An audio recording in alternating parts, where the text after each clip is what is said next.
Good evening, everyone. This is Henry Gambell with SimplerOptions.com, and in today's free video I wanted to share some ideas with you based around the earnings in Citigroup. So Citigroup is set to report tomorrow morning, and if you wanted to play this, you pretty much have to set up your options ideas prior to the cash close so you're involved with it tomorrow morning.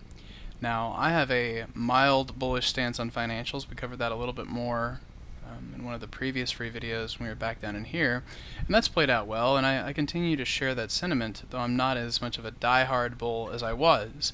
The main idea that I wanted to try and work around was something that involved a short, at the money, or slightly in the money put, looking for a move kind of back up into this area.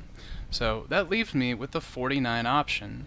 A lot of times, if that's what you're wanting to do, the first obvious thought would be doing something like a short 49 and then buying the 47 as your protection to create a basic vertical. Since I'm not just straight up directionally bullish, I prefer to step into something like a butterfly, or like we did in the chat room, an unbalanced butterfly, where you're doing something utilizing a short 49 put, but then buying an option around that as well. So something like buying the 50, buying the 48, and then the way that we did this, structuring it with 3 of your short options here, 2 of the 48s, and 150.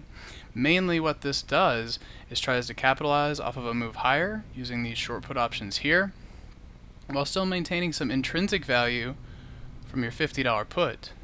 These strategies will start to show up a lot better for you as well when you flip over to your Analyze tab and begin comparing them.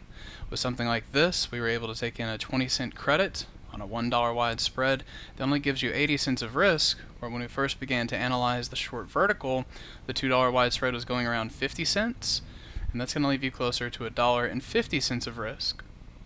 So I always try to think, how can I maximize my profits while at the same time reducing risk, while all trying to benefit from the price movement that I think is going to occur? So that's one good example of it. We set up JP Morgan in a very similar way, and if you like those ideas, I think they're going to be great in the earnings season ahead. So I hope you find that helpful. Always thinking about that risk reward is a huge part of trading.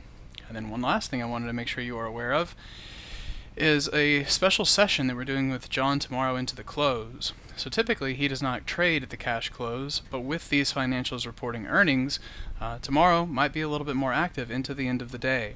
So if you'd like to check this out, you can sign up at the end of this video, and that will give you a link to come in and check out the chat room for the last hour of the day.